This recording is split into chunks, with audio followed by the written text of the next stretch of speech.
भूल चूक से मैं थिएटर में चला गया, रास्ता भूलकर, मुझे माफ़ कर देना, ऐसा मैं नहीं कहूँगा। लेकिन हाँ, ये सच ज़रूर है कि मैं थिएटर में 0% एक्सपेक्टेशन के साथ गया था। मुझे अच्छी तरह मालूम था, मैंने अपना माइंड पहले ही ऐसा कर लिया था कि मुझे मालूम था कि इस फ़िल्म में कुछ ख़ास नहीं होगा, ना कॉमेडी होगी और ना फ़िल्म की कोई स्टोरी होगी। मगर फ़िल्म इतनी बुरी भी नहीं है, बुरा है तो उसका सेकंड हाफ़, जिसके बारे में हम आगे बात करेंगे। तो हेलो फ्रेंड्स, फ़िल्म नशा में आपका स्वागत है और आज हम जिस फ़िल्म का रिव्यू करेंगे, उस फ़िल्म का नाम है भूल चूक माफ़।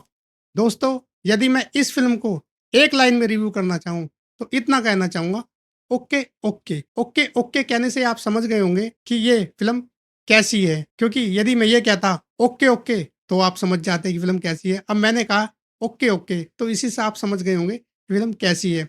चलो, पहले फ़िल्म के प्लॉट के बारे में बात करते हैं। ये कहानी है बनारस के 2 परिवारों की, जिसमें रंजन तिवारी, जिनका रोल राजकुमार राव ने प्ले किया है, और तितली, जिसका रोल वामिका ने प्ले किया है। ये दोनों यानी कि रंजन तिवारी और तितली एक दूसरे से प्यार करते हैं और दोनों शादी करना चाहते हैं।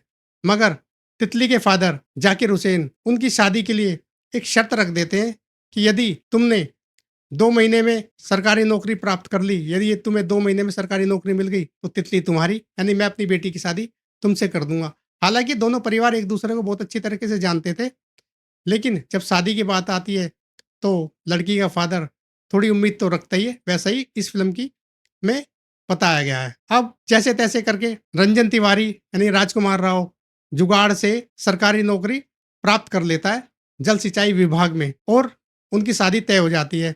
अब जब शादी तय होती है, तो शादी का दिन रखा जाता है 30 तारीख, यानी कि 30 तारीख को उनकी शादी होगी। अब राजकुमार राव यानी रंजन तिवारी जब सोकर उठता है, तो उसे लगता है कि आज 30 तारीख है। मगर जैसे ही जब वो सोकर उठता है, तो देख रहा होता है कि उसके आंगन में मेहंदी रस्म चल रही होती है। तो वो लोगों से पूछता है कि आज कौन-सी तारीख है? तो सब उसे बताते हैं कि आज तो 29 है। तो बोलता है आज 30 नहीं है? तो लोग कहते हैं कि नहीं, 30 तो कल है। तो ये देखकर वो थोड़ा-सा टेंशन में आ जाता है। अब अगले दिन फिर उसके साथ ऐसा ही होता है। अब कहने का मतलब ये है कि 30 तारीख आ पाती है या नहीं, या ऐसा उसके साथ क्यों हो रहा है, या 29 ही तारीख रोज़ क्यों आती है, उनकी शादी हो पाएगी या नहीं?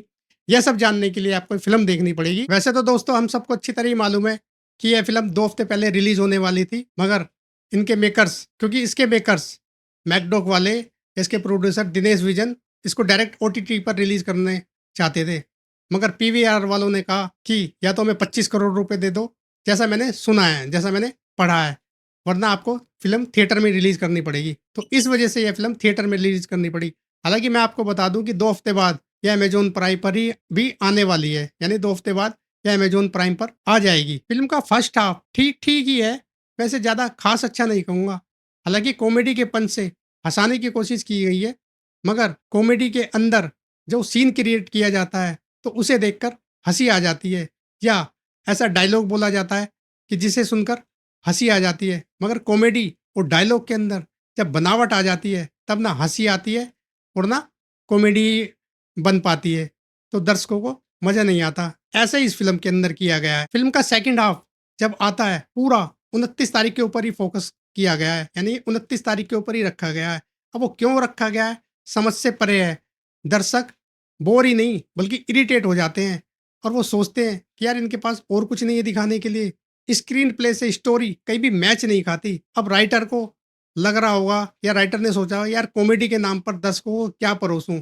अरे भाई, दर्शक 2025 में जी रहे हैं कि आप कुछ भी दिखाओगे और उन्हें हंसी आ जाएगी या कॉमेडी आ जाएगी। तो मैं राइटर से इतना कहना चाहता हूँ कि आप जब स्क्रीन लिख रहे होते हैं, तो भाई साहब आप पढ़ लिया करो, उसे देख लिया करो कि हम क्या लिख रहे हैं। हम आपको खुद हंसी आ रही है, जब आपको खुद ही हंसी नहीं आ रही होगी, तो दर्शक कैसे हंसेंगे। इतना बेलॉजिकल और इतना घटिया स्क्रीन प्ले है कि मैं आपको बता नहीं सकता। डायरेक्टर से गलती यह हो गई कि उसने गलती से गलत स्क्रिप्ट चुन ली और गलती से गलत स्टोरी चुन ली। हालाँकि मैं आपको ये बता दूँ कि इसके डायरेक्टर, राइटर और स्क्रीन प्ले राइटर एक ही हैं, और चूक उनसे ये हो गई कि उसने दर्शकों को बेवकूफ़ समझ लिया। अरे भाई, जब इतना सब कुछ हो ही गया है, दर्शकों से माफ़ी भी माँग लो, दर्शक माफ़ कर देंगे। ख़ैर, अब हम एक्टर की परफ़ॉर्मेंस के बारे में बात करते हैं। राजकुमार राव, जिन्होंने रंजन तिवारी का रोल प्ले किया है, उन्होंने अपना रोल ठीक-ठाक निभाया है। उन्होंने अपनी तरफ से बेस्ट एफर्ट देने की कोशिश की है। हालाँकि उनके रोल में कोई नयापन नहीं है, क्योंकि ऐसे रोल में हम उनको पहले भी 10 बार देख चुके हैं। वही गेटअप, वही फेस एक्सप्रेशन, वही डायलॉग। तो ऐसा नहीं है कि हमने उनको पहले ऐसा नहीं करते हुए देखा। अब ऐसा देखते-देखते थोड़ी-सी बोरियत भी महसूस होने लगी है।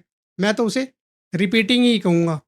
हाँ, वामिका गब्बी वो एक अच्छी एक्ट्रेस है, मगर उन्होंने भी कॉमेडी के नाम पर ओवर एक्टिंग ही की है।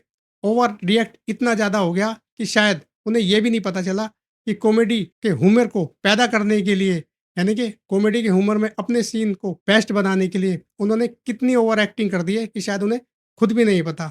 रघुवीर यादव, जिन्होंने राजकुमार राव के फादर का रोल किया है, उनके पास डायलॉग तो ज़्यादा है नहीं।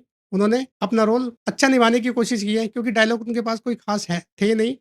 लेकिन फिर भी जो भी था, उन्होंने अपने प्रभाव थोड़ा छोड़ा है। उनको तो हम कॉमेडी के रोल में कितनी बार देख चुके हैं, तो उनका सीन प्रेज़ेंस अच्छा लगता है। ज़ाकिर हुसैन, जो वामिका गब्बी के फादर बने हैं, जैसे फादर होते हैं, लड़की के पिता होते हैं, वैसे ही उनका रोल है। कॉमेडी रोल तो नहीं कह सकते, लेकिन अच्छा रोल है। उनका बढ़िया रोल है, ठीक-ठाक है। कोई ज़्यादा प्रभावशाली नहीं है, लेकिन अपनी एंट्री वो दर्ज करा देते हैं। सीमा पावा, जो राजकुमार की माँ का जिन्होंने रोल किया है, उनका भी रोल ठीक है। डायलॉग उनके पास भी खास नहीं है, तो कॉमेडी का तो कोई मतलब होता ही नहीं। लेकिन जैसे माँ का रोल होता है, वैसे उनका ठीक है। इस फ़िल्म में अगर किसी का रोल सबसे बढ़िया है, या मुझे लगा है, तो वह है संजय मिश्रा।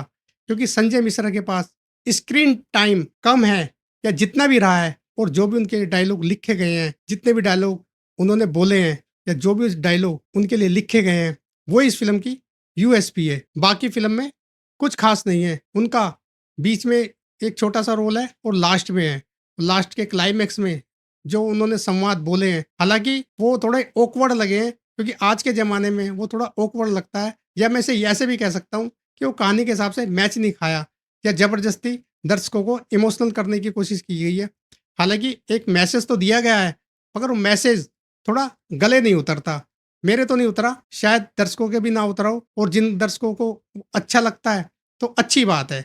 उससे कुछ सीखने लायक है वैसे उसके अंदर बात। क्योंकि लास्ट के सीन में जो लास्ट का क्लाइमैक्स है, इफ़ेक्ट नहीं डाल पाता, क्योंकि फ़िल्म का स्क्रीन प्ले इतना कमज़ोर है, और इतना बेबस दिखाया गया है कि ऐसा लग रहा है कि ज़बरदस्ती खींची गई है फ़िल्म के अंदर। फ़िल्म का जो म्यूज़िक है, फ़िल्म के अंदर 3-4 गाने हैं, मगर कोई भी गाना ढंग का नहीं है। गाने तो ख़ैर आजकल अच्छे आते ही नहीं, आपको मालूम ही है। म्यूज़िक भी बेकार है, ज़बरदस्ती का गाने डाले गए हैं। गाने की कोई लाइन याद नहीं रहती, ना सुनने में कोई गाना याद रहता। थिएटर से निकलने के बाद भी कोई गाना कोई ख़ास याद नहीं रहता। तो म्यूज़िक भी ओवरऑल बेकार ही है। म्यूज़िक रखा ही क्यों है? मेरी तो ये समझ में नहीं आता। म्यूज़िक ना रखते तो फ़िल्म और 1.5 घंटे की होती, और तो फ़िल्म ठीक रहती, अच्छा ही रहता। हालाँकि मैं आपको पहले ही बता दूँ कि ये फ़िल्म थिएटर के मतलब की है नहीं। इसका भी मैं आगे ज़िक्र करूँगा, आगे आपको बताऊँगा। ओवरऑल कुल मिलाकर यह फ़िल्म थिएटर के लिए बनी ही नहीं है। लेकिन जब इसे थिएटर में ज़बरदस्ती रिलीज़ कर ही दिया गया है, और पीवीआर वालों ने इसे थिएटर में रिलीज़ करवा ही दिया है, और उन्होंने टिकट भी अपनी वही रखे हैं, 200 से 300 रुपए। लेकिन आपको ज़बरदस्ती थिएटर में जाने की कोई ज़रूरत नहीं है, क्योंकि 2 हफ्ते बाद यह फ़िल्म अमेज़न प्राइम पर आने वाली है, और आप जब भी चाय की चुस्कियों के साथ इस फ़िल्म को आराम से देखना। और यदि आप राजकुमार राव के फ़ैन हैं, जो भी हैं, उसके फ़ैन तो होंगे ही, और या अन्य एक्टर्स के आप फ़ैन हैं, और उन्हें थिएटर में देखना चाहते हैं, तो आप ये फ़िल्म देखने थिएटर में जा सकते हैं। उसके लिए मैं कुछ नहीं कह सकता। तो बस ये था मेरा रिव्यू। यदि वीडियो अच्छी लगी हो, तो लाइक करना, और यदि आपने फ़िल्म देख ली है, और तो मुझे कमेंट करके ज़रूर बताना कि आपको फ़िल्म कैसी लगी, और कमेंट भी कर देना दोस्तों। तब तक मिलते हैं नेक्स्ट वीडियो में। तब तक टाटा, बाय बाय।